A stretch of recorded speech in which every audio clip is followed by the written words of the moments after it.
So the soldier killed in yesterday's horrific attack right here in Woolwich has been named as 25-year-old drummer Lee Rigby, a member of 2nd Battalion of the Fusiliers. The flowers lie here at the gates of the base of the Royal Regiment of Fusiliers. Drummer Rigby had served in Helmand province in Afghanistan and has a 2-year-old son. The two suspects, one named locally as Michael Adeboloja, remains under arrest in hospital. Tonight, 2 more people have been arrested on suspicion of conspiracy to murder. Before we go on, let me warn you that the following reports do have distressing details and video of yesterday's events. Our Home Day 2 found the police on their hands and knees in a meticulous search for evidence of this savage murder. Only this was not what the country has dealt with before. This was not the indiscriminate terrorist killing of everyday people, but the targeting of one ordinary British soldier. He's been named as 25-year-old drummer Lee Rigby of the 2nd Battalion Royal Fusiliers, who was stationed at the Royal Artillery Barracks in Woolwich. He was the father of a 2-year-old son. Today is about detail. Detail of who they are, detail of what the security services knew, and detail of where the police investigation is going. The picture that's emerging is a classic one of radicalisation over a long period of time. By alive, I saw your mother today with a buggy. I would help her up the stairs. This is my nature. The man with the bloodied hands, the man who sought to justify the butchering of the young soldier to onlookers, is believed to be 28-year-old Michael Adeboloja. He was a student at Greenwich University and a long-time convert to Islamist extremism. He's known to have joined the now outlawed al-Mujahirun a decade ago. And here's the evidence: his face among protesters outside the police station in London, which used to hold suspected terrorists back in 2007. He was a normal chap, you know, very timid, very quiet, getting on with his life, family man. He called himself Mujahid rather than Michael. Well, yeah, but Mujahid is one of those names which, you know, people like to have these kind of names. But, you know, I don't think that is associated with the activities that took place yesterday. Activities today involved various police searches in various parts of the country as they tracked the history of this British-born Nigerian. There was a house in Lincolnshire believed to be owned by his father. There was a council flat in Romford where his sister is reported to be living. And there were police on another council estate in Greenwich where friends were said to reside. A security source told me that both he and the so far unnamed other attacker featured in a number of counter-terrorism investigations over the past 8 years. They were not deemed a threat to life. Yesterday's attack came very suddenly. I asked a senior Met officer for his response to the fact they'd been on the security services radar. Well, that's not something I'm personally briefed on at the moment, and I think that detail will probably emerge as the day goes on, because as I say, this is a fast-paced investigation. It's not something I'm in place personally at the moment to comment upon. At Woolwich Barracks, the flag was at half-mast. It was the first place the Prime Minister came on today's visit to the area. In Downing Street, before he left, he urged communities to stand together. What happened yesterday in Woolwich has sickened us all. On our televisions last night and in our newspapers this morning, we have all seen images that are deeply shocking. The people who did this were trying to divide us. They should know something like this will only bring us together and make us stronger. But last night saw a glimpse of ugly signs of division. The English Defence League came to town more for PR purposes than anything else. Tonight, an additional 1,200 officers will be on the streets of London. But what you can't see are pockets of anti-Muslim reaction that occurred across the country overnight. More than 50 reported incidents included 6 attacks on mosques. But the country today was focused far more on the one solitary attack, the murderous one which ended drummer Lee Rigby's life and brought home yet again the immeasurable impact that stems from an unforeseen terrorist attack. The Metropolitan Police have given their version of the chronology of yesterday's attack, saying local officers were on the scene within 9 minutes of being called. Armed police followed 5 minutes later, but the entire incident From the car ramming into the victim to the suspects themselves being brought down by police fire lasted 20 minutes. Our Home Affairs correspondent Darshana Soni looks now at how events unfolded through the eyes of those on the street who were caught up in it. And another warning, her report does contain distressing images. It began just after 2 p.m, a bustling street in South London on a crowded spring afternoon. Everyday people going about their day, a woman on her lunch break, a man who had been to see his mum. As I come home from my mother's, I see two geezers leaning over another geezer, and I thought they were trying to resuscitate him. Graham Wilders assumed there'd been a car crash. Several witnesses saw a blue Vauxhall apparently hitting a pedestrian before mounting the pavement. I thought it was sort of like a drug deal that's gone wrong. Shane Webb had been watching from the window of his tower block. He quickly realised that what was unfolding below was far worse than he could have imagined. If you didn't know from it now, it'd probably be something out of a movie or something, you know, but it's terrible. The two men who had driven the car into their victim then got out and hacked him to death with meat cleavers before dragging his body onto the road. What was so astonishing, so appalling about what happened here is that after hacking their victim to death, the two men for 20 minutes simply strolled along this street chatting to passers-by. Their extreme violence totally at odds with the ordinary surroundings. In this extraordinary footage, a woman with her shopping walks past the man, apparently oblivious to what has happened to his bloodied hands.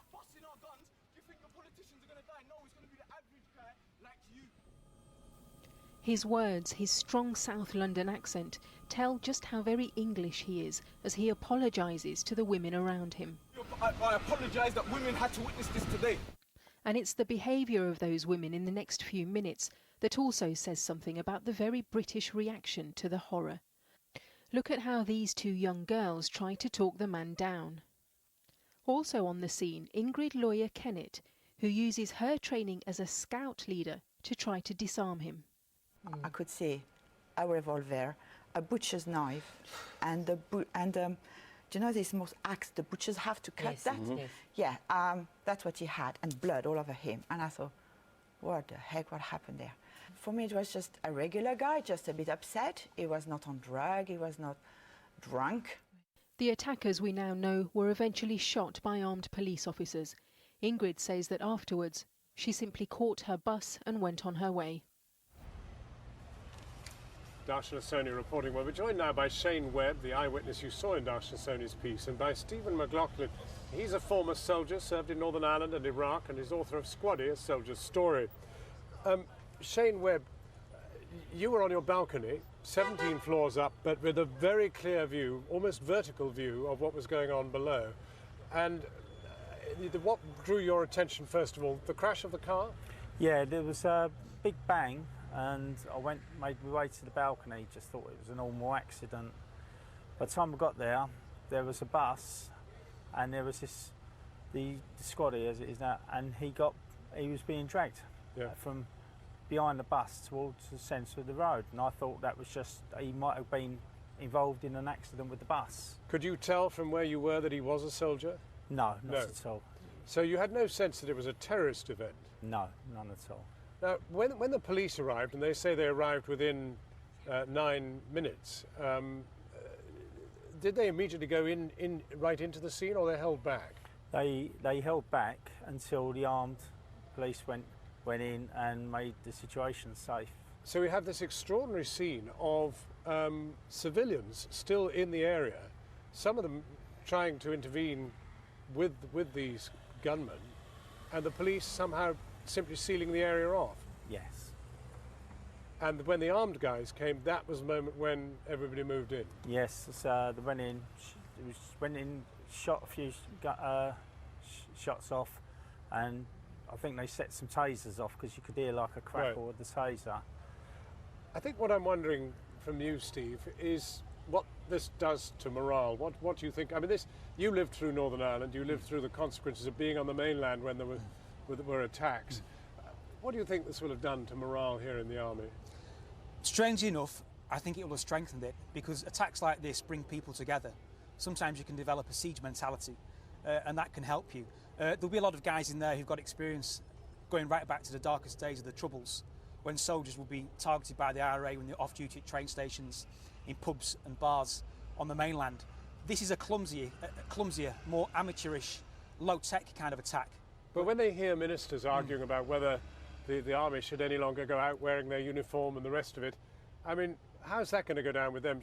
Presumably they will want to work out how they should be in public. Well, exactly. I mean, first and foremost, you have to think about your personal safety, and you've got to be realistic about this. I mean, these guys have got families and things, and their families go through a lot. Let's not forget that. They've got the trauma of repeat tours to Afghanistan, and for their family's sake, more than anything, it might actually be wise to be cautious in this country and just be a bit more aware and a bit more alert. I mean, what happened yesterday was a wake-up call, dreadfully. Tell me about a drummer. I mean, exactly. What is the role of a drummer? A drummer is essentially probably unarmed sort of thing, isn't he? Yeah. I mean, he's like a bandsman, basically. I'm sure he was a very good professional soldier, no doubt about that. And if you wear the uniform, you know, it doesn't matter if you're a sergeant major in the Special Air Service or if you're a chef in the kitchen, it makes no difference. You know, we all wear green, we're all soldiers. But the thought that a drummer is the victim here is a horrible thing. It is, but I'd be equally disgusted if it was an elite commando. It makes no difference. And as a matter of fact, if it was a civilian, it would make no difference. It's horrific and disgusting. Whoever it was, it's really bad. And a drummer out in Helmand, for example, he'd be there for morale, basically, wouldn't he? Yeah, but sometimes these guys, you mustn't underestimate them. They do go out on patrols and things, and they do important stuff in the back, in control rooms and stuff, manning radios. I mean, in a place like Afghanistan, in a place like Iraq, everybody has a job to do. You can't carry any fat. You can't cut anybody any slack. So he's doing a professional job, and he deserves respect. You're here in the community. You live right next to the barracks. How's the army viewed here? It's part and parcel of your family in a way, isn't it? They are, actually. We're all one big community, and we all integrate with each other. We all chat. We go to the same pubs. And have you ever sort of thought about security and the risks that may exist? No. Ever since like the IRA ceased and everything else, there's been no trouble here. So, you know, it's just like so was saying, it's just a random act of violence, basically. Well, on that rather grim note, thank you both very, very much indeed for coming. Well, as we heard earlier, the Prime Minister chaired a second meeting of the government's Cobra Emergency Committee this morning, reversing an earlier ruling by the Ministry of Defence that military personnel should temporarily avoid wearing uniforms in the street in the wake of the attack. Our political editor, Gary Gibbon, is in Downing Street this evening. Gary, latest? The latest is really that I don't think there are going to be more Cobra meetings. This is now going to move away from those sort of larger meetings that tend to happen, ministers present as well, when there are ongoing situations. It'll now move to officials and those people who are leading the investigation. I think the Prime Minister, Number 10 generally, are feeling that they got some messages across that they needed to today. One of those was that, yes, indeed, the intelligence services did know of these two men. They were of interest to them. They were on lists. They had clocked them before. And I think the reason they wanted to get that information out was they didn't want it to be prized out of them or fall out in another way and look like it had been concealed. They feel at the moment, Number 10, that the intelligence services haven't done anything wrong in this regard. They cannot keep a very, very close eye on everyone. They have to judge who are the people who are at risk of doing attacks like this. And over time, with investigations that the Prime Minister talked about today, we're due to find out whether that judgment by the intelligence services was correct. The other thing the Prime Minister was trying to get across today was good community relations and harmony, and they're feeling that the work that's been done in the past to try and make sure that the right noises are made, the right statements are made that try and bring people together, that from religious leaders, and that certain types of protests don't get out of hand, that all of that has more or less gone the way they would like so far. Gary Gibbon in Westminster. Well, now, before I came down here to Woolwich, I was upriver in Westminster, and I spoke to one of those who attended the Cobra meeting, the Communities Minister, Baroness Warsi, and I asked her whether the view in Cobra was that we were dealing with something local, national or international. I think the situation is still unfolding, and it would be wrong to try and predict where this situation may eventually end up. And I think as a lawyer, I'm incredibly cautious about commenting on things which will in due course appear as a case before a court of law.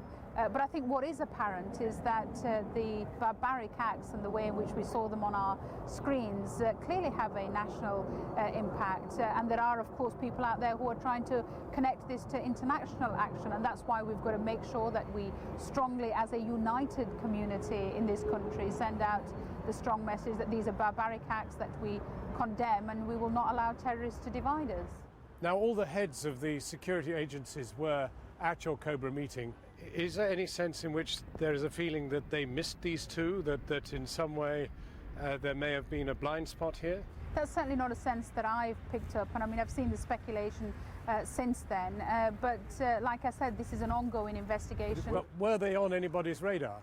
I just know what's in the public domain at nobody this moment popped up in time. at Cobra and said, we've had these people under surveillance. John, I think I've probably gone as far as I can go, but you know, it would be wrong for me to discuss the details of what went on at that meeting. I think for me as Minister for Communities and Faith, my concern is to make sure that I'm reaching out to all communities, making sure that all communities in our country... No, it was only the Cobra meeting I was trying to press you on. Minister, there is then the question of army uniforms. There's been some confusion about whether troops leaving barracks should be wearing uniform or not. Well, what's the situation now? Well, I have a very clear view. I think that there is nothing that we should change as a result of these terrorist attacks. That is exactly what they would like us to do. And I want to see soldiers on our streets going about their everyday business, and if that's in uniform, then so be it. The threat level remains at substantial, and there's no talk of putting it up, right? That's my understanding at this moment. Baroness Warsi, thank you very much for talking to us. Thank you. Reversing an earlier ruling by the Ministry of Defence that military personnel should temporarily avoid wearing uniforms, fears of a potential backlash against Muslim communities here. For more on that, do go to our website, channel4.com/news.